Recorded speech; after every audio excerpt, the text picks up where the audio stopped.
Hello and welcome to the programme. What are the limits on protest? For instance, should activists be allowed to picket doctor surgeries or hospitals to try to persuade women not to have abortions?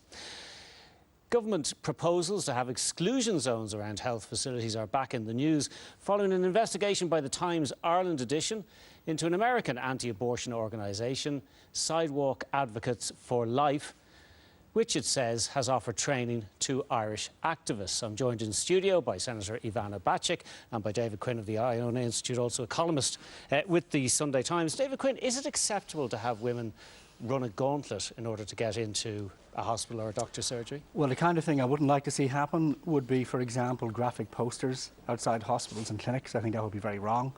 I think it would also be very wrong to approach somebody in an unsolicited way, so I would completely disagree with both of those things.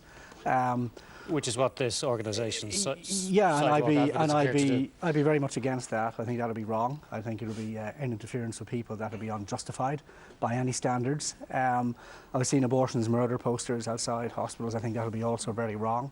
But the question for me is, can existing legislation deal with that? So would that be considered a form of intimidation or harassment that existing law could deal with? Do you think it's intimidation or harassment? I think something like that would be, yes. But what about, silent vigils?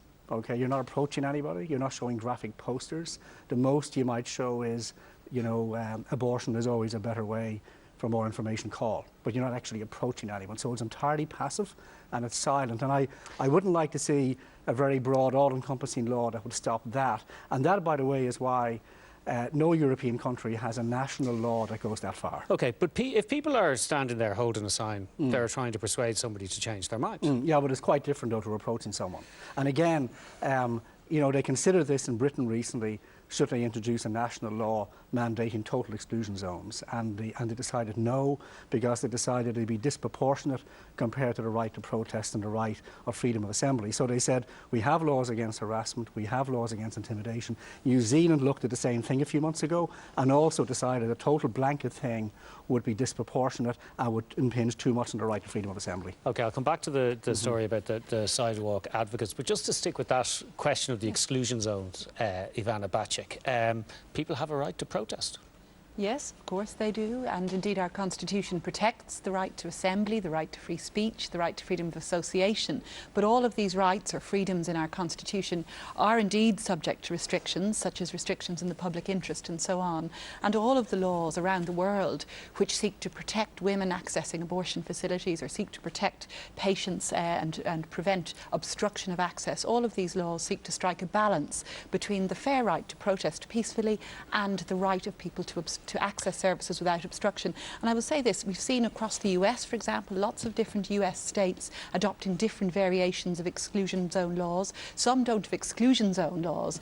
Some instead have laws criminalising obstruction of access. Some have what we call floating buffer zones. In other words, where people are ordered to stay away from particular individuals rather than from particular places. Because the problem is where do you draw the line? There is a balance, and in England there's no national law, but local authorities have power under a 2014 Act to provide for exclusion zones around different clinics and facilities in their own areas. And indeed, Ealing Council in London did an exclusion zone around their Mary Stopes clinic to allow women accessing the clinic not to be impeded, and the High Court in London upheld that exclusion zone last year. So in fact, we've seen courts all over the world, as I say, adjudicating on where you draw the balance. And I think there is a fair balance to be drawn. The problem currently in Ireland is there are no existing laws that can protect women from who seek to access services that are now legal and indeed that the people voted for by two-thirds majority last year. Sure, but the point David Quinn was making, that if somebody tries to approach a woman,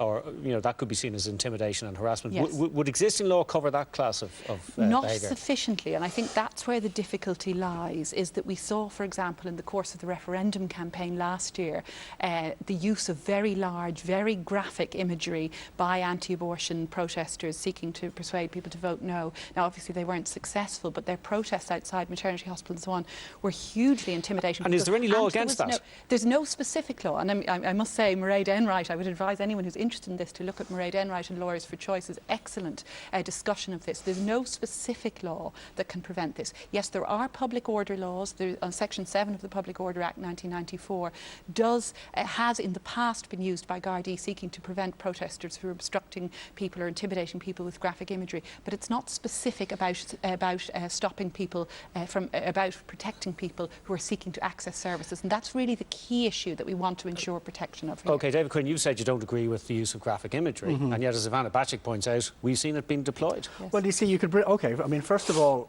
we need to see what the existing law actually would and wouldn't permit. So it hasn't been tested. So if somebody had tried to bring in a case against that very graphic imagery outside some of the hospitals, let's see what happens. So we haven't tested the present law properly. But there's a huge difference between that and a silent vigil. So are we saying you couldn't even have a silent vigil outside the hospital? People could feel intimidated even by a silent vigil, well, like again, people standing there staring at them. Yeah, but again, let's test the present law. And also, you can't say something is intimidation simply because somebody dislikes it, OK? So you can't broaden the definition of intimidation too widely. And you see, again, no country in Europe has brought in a national law mandating the kind of total exclusion. But you accept what Ivana Bacik has said about local arrangements. Yeah, but that's local and about authorities the High like Court Ealing. in London last year. And these are very isolated examples. So, I mean, even countries with deeply embedded abortion but those cultures haven't done isolated this. examples are presumably brought in because there's perceived to be a need for them. And already we've seen, for instance, people protesting outside hospitals where they believe terminations are being carried out. We've seen this American organisation, as reported by Ellen Coyne in your sister paper, giving advice and encouragement to activists here to do the same thing. But you see, again, if that was to happen, I mean, if people were to be trained up and were to go outside hospitals or doctors' practices and approach women unsolicited, that would be wrong, and let's see if present law covers it. But if present law doesn't cover it, well, then let's bring in a specific law that doesn't stop everything, including silent vigils, that nearly every country in the world permits. Well, look, I'm a criminal lawyer. Of course we have to draw our criminal laws precisely. We have to ensure there's a fair balance being struck. But I think the very chilling and sinister tactics being deployed by the group that Ellen Coyne and Katie O'Neill exposed so well in their investigative report, I think the chilling tactics they're using, the problem is there is no specific criminal legislation directed to that. Unsolicited approaching is not... No, I didn't interrupt. Unsolicited approaching of a person is not itself a criminal offence. Seeking to obstruct somebody entering a premises if you're on a public pathway is not itself currently or may not be sufficiently covered by the public order legislation. And the Gardaí have had trouble enforcing the law in that way. And let me say this, there have been High Court orders sought by clinics here already, family planning clinics, where there have been protests and vigils of the sort described outside, but you'd be opposed to silent laws were not sufficient. Yeah, you'd be opposed to silent vigils.